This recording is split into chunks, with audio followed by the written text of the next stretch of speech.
మీరు సంపాదించిన మనీని హ్యాపీ మనీగా మార్చుకోవాలనుకుంటే విజువలైజేషన్ 2.0కి జాయిన్ అవ్వండి. నమస్కారం ప్రియా చౌదరి గారు. అమ్మాయి ఇంట్లో ఉంటే పక్కింట్లో వాళ్ళు లేదంటే చుట్టాలు లేదా తెలిసిన వాళ్ళు ఎవరన్నా సరే సడన్ ఏజ్ వచ్చిన తర్వాత ఇంకా పెళ్లి చేయరా అని చెప్పేసి పేరెంట్స్ మీద ప్రెషర్ బర్డెన్ తీసుకుని వచ్చేస్తారు. పేరెంట్స్ ఏమో ఇమేజ్ కోసం ప్రెస్టీజెస్ కోసం వెళ్ళి వెంటనే ఎవరు దొరికితే వాళ్ళకి ఇచ్చేసేద్దాం అనే ఊపిలో ఉంటారు. అలా ఒక అమ్మాయి పెళ్లి చేసుకుంది. ఇప్పుడు చూస్తే అంటే హరిభరిలో పెళ్లి చేసి పడేశారు. ఇప్పుడు చూస్తే ఫినాన్షియల్గా హస్బెండ్ చాలా చాలా దీనమైన స్థితిలో ఉన్నాడు. చూడండి, ఇటువంటివి చాలా జీవితాలు ఉన్నాయి. అండ్ చుట్టుపక్కల ఉండేటువంటి చుట్టాలు కానీ లేదంటే తెలిసిన వాళ్ళు కానీ లేదా పక్కింటి వాళ్ళు కానీ అవసరం లేకుండానే అడగకుండానే పెళ్లి చేయరా వీళ్ళదేదో పోతున్నట్టు పెళ్లి చేయరా అని చెప్పేసి చాలామంది జీవితాల అమ్మాయిల్ని పేరెంట్స్ అలాగే బలి చేశారు. అటువంటి వాళ్ళకి ఏం చెప్తారు? అండ్ పర్టికులర్గా అటువంటి విషయాల్లో పిల్లలు కూడా ఎటువంటి కేర్ తీసుకోవాల్సినటువంటి అవసరం ఉందంటారు? మంచి క్వశ్చన్ వేసామ్మా. ఎందుకంటే ఈ మధ్య కాలంలో నేను ఇలాంటివి అంటే ఒక 1 month డ్యూరేషన్లోనే 5 cases చూసా. Different cases. నేను ఒక విషయం అడుగుతాను, అసలు ఈ పరిస్థితి చుట్టుపక్కల వాళ్ళందరూ ప్రెజర్ చేసేంత గొప్పగా పరిస్థితి ఎందుకు వస్తుంది చెప్పండి? ఎందుకు ఏమో అండి, నాకు ఆ సైకాలజీ అర్థం కాదు. అర్థం కాదు. ఎందుకంటే పాపం యూత్ లో ఉన్నావు కదా, నువ్వు కూడా అనుకొని ఉండుంటావు, అబ్బాయి అప్పుడే ఎందుకు పెళ్లి చేసుకున్నాను, ఇంకొన్నాళ్ళు పోతే హాయిగా ఉండేది కదా అని పాపం చాలాసార్లు అనుకొని ఉండుంటావు కాబట్టి మీకు తెలీదు. ఏంటి అంటే సర్టెన్ ఏజ్ రాగానే ఆడపిల్లకు ఒక 20 years రాగానే సమాజం దృష్టి అంతా కూడా ఆ పిల్ల ఏంటి, ఆ పిల్ల భవిష్యత్తు ఏంటి, ఆ పిల్ల జీవితం ఏంటి అనే దాని మీదే చర్చ జరుగుతూ ఉంటుంది. అంటే ఏంటి, ఏం చదువుకుంటుంది ఫస్ట్ క్వశ్చన్. తర్వాత అంటే ఏదైనా ఒక గొప్ప చదువులకు వెళ్తుంది అని అంటే ఓకే, చదువులు అయిపోయేదాకా ఒక 24 years 23 years 24 years వరకు 25 years వరకు ఇట్స్ ఓకే, ఓకే చదువులో ఉందా అనేసి కొంచెం మాట్లాడడం మానేస్తారు. అంటే మాట్లాడడం ఇన్ ద సెన్స్ ఏంటంటే అమ్మాయి పెళ్లి విషయం అనేది అది 22-23 years వచ్చేసరికి తెలిసిన వాళ్ళందరూ కూడా ఏంటంటే అరే మన ఇంటి అమ్మాయి కదా, పక్కింటి అమ్మాయి కదా, బాగుంది, చాలా మంచి అమ్మాయి, మనకు తెలుసు కదా, మన సంబంధం చూద్దాం. వాళ్ళ దరిదాపులు ఏదైనా సంబంధాలు వచ్చినాయి అంటే వాళ్ళకి ఇమీడియట్గా అరే మన పక్కనే ఉంది కదా, లేకపోతే మన వాళ్ళ అమ్మాయి ఉంది కదా, మనం మాట్లాడదాము, మంచి సంబంధం బయటికి పోకుండా ఉంటుంది. అట్లా వీళ్ళకి ఏంటంటే సమాజానికి కూడా ఎదుటి వాళ్ళ పెళ్లి మీద ఉత్సుకత ఎందుకు వస్తుంది అంటే ఇలా కొంత వస్తుంది. 25 years వచ్చేంత వరకు అది వీళ్ళు రిజెక్ట్ చేసిన సొసైటీ అంత పట్టించుకోదు, సొసైటీలో ఉన్న మనుషులు పట్టించుకోరు, ఎవరు పట్టించుకోరు. బట్ ఎక్కడ ఫరక్ పడుతుంది అంటే నాగరాజు గారు 25 వెళ్ళిపోయినాయి, 26 వెళ్ళిపోయినాయి, 27 వెళ్ళిపోయినాయి, 28 వెళ్ళిపోయినాయి, 29 వెళ్ళిపోయినాయి, 30 వస్తున్నాయి అనుకున్నప్పుడు ఏమవుతుందంటే ఈ యొక్క పెళ్లి అనేది విపరీతమైనటువంటి చర్చలకు దారితీస్తుంది. ఇక్కడ మనం సమాజాన్ని తప్పుపట్టాలా అంటే కొన్ని విషయాల్లో తప్పుపట్టాలి, కొన్ని విషయాల్లో సమాజాన్ని తప్పుపట్టాల్సిన అవసరం లేదు. వినండి సార్, ఆ సీట్ లో కూర్చొని మీరు అడిగారు, ముందు ఇక్కడ చెప్పనివ్వండి. ఫస్ట్ మీరు పరిగెత్తి నీళ్లు దాక్కుంటూ పొలమారిందని చెప్పేసి కూర్చొని ఆలోచిస్తారు. మేమేం చెప్తామంటే నిలబడి నీళ్లు తాగిన ఆయన పరిగెత్తి పాలు తాగద్దు, నీళ్లు తాగద్దు, పొలమారుతుంది అని చెప్తాము. దాని మధ్యలోనే ఎందుకు తాగకూడదు అని అంటే తాగితే పొలమారుతుంది, ఏమవుతుంది, ఏమవ్వాలో అదే అవుతుంది. సరే కానివ్వండి కదా, చెప్పేటప్పుడు కొంచెం సామరస్యము, కొద్దిగా ఓపిక ఉండాలి. ఓకే.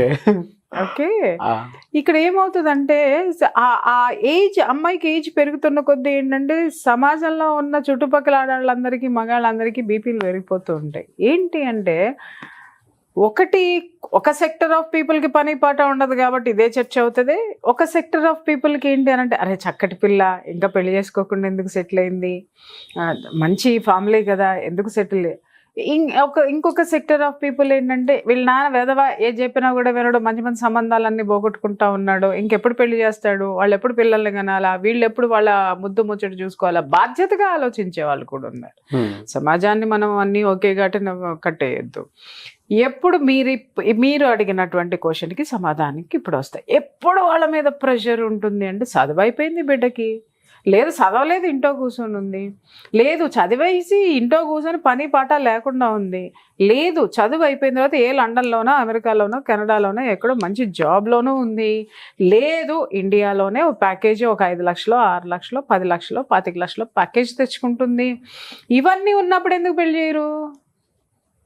సమాజానికి పనేం లేదు కదా నాగరాజు గారు. సమాజం అంటే ఏంటండి? పక్కవాడి బాబోగులను పట్టించుకోవటం. ఏ బాబోగులను పట్టించుకుంటుంది? వీడికి అవసరం లేనటువంటి అన్ని పట్టించుకుంటుంది. ఒకసారి చెప్పి వదిలేయడం వేరు. శ్రేయోభిలాషులు అందరూ ఏంటంటే హెచ్చరించి వదిలేస్తారు. ఇప్పుడు నాలాంటి వాళ్ళు ఉన్నారు, ఎవరికైనా పెళ్ళిగలు ఏరా పెళ్లి చేసుకోవా తిడతా ఉంటా. వాడు కనపడినప్పుడు మాత్రం అడుగుతా, ఆ తర్వాత వాడు ఎక్కడున్నాడో ఎవరెక్కడున్నాడో తెలియదు. పిల్లలు అమ్మ ఇన్ టైంలో పెళ్లి చేసుకోండి తల్లి, వయసు అయిపోయిన తర్వాత పిల్లల్ని కన్నారంటే వాళ్ళు పెంచలేరు, మీకు ఒక అసహనం, మీ జీవితాన్ని లైఫ్ని ఎంజాయ్ చేయలేరు, వాళ్ళని పెంచలేరు, రేపొద్దున వాళ్ళకి ఏదైనా అయితే మీరు చూసుకోవడానికి మీకు ఓపికలు ఉండవు అని చెప్పేసి నేను తిడతా. అది మనిషి ఎదురుగుండా ఉన్నప్పుడు మాట్లాడడం వేరు, బట్ ప్రత్యేకించి దీని గురించే మాట్లాడుకున్నారు, ప్రెషర్ చేసేస్తున్నారంటే ఇది ఎదుటి వాళ్ళకి ఇచ్చిన అవకాశం కూడా కావచ్చు ఒకటి. రెండోది ఏంటి అని అంటే కొంచెం వాళ్ళు ఏం కారణాలు చెప్తున్నారో ఒక్కసారి విశ్లేషించుకుందాం, రైట్? ఇప్పుడు ఆడపిల్లలందరూ ఎట్లా అవుతున్నారండి, కొన్ని విషయాలు నేను మాట్లాడకూడదు కానీ వాళ్ళకి ఏది ప్రాక్టికల్ థింకింగ్లోకి రావట్లేదు. వాళ్ళ థాట్స్ అన్నీ ప్రాక్టికాలిటీలోకి రావు. ప్రాక్టికాలిటీలోకి వచ్చిన స్వీకరించడానికి వాళ్ళు సిద్ధంగా లేరు. ఇది కరెక్ట్, అర్థమైంది. సమాజం ఎప్పుడు కూడా ఒక సెక్టర్ ఆఫ్ కొంతవరకు కూడా మనల్ని హెచ్చరించే ధోరణిలోనే ఉంటుంది. ఇది జాగ్రత్త, ఇది ఇలా ఉన్నావు అని. అది సహేతుకంగా ఉన్నది, దాన్ని ఖచ్చితంగా మనం తీసుకోవాలి, దాని గురించి ఆలోచించాలి.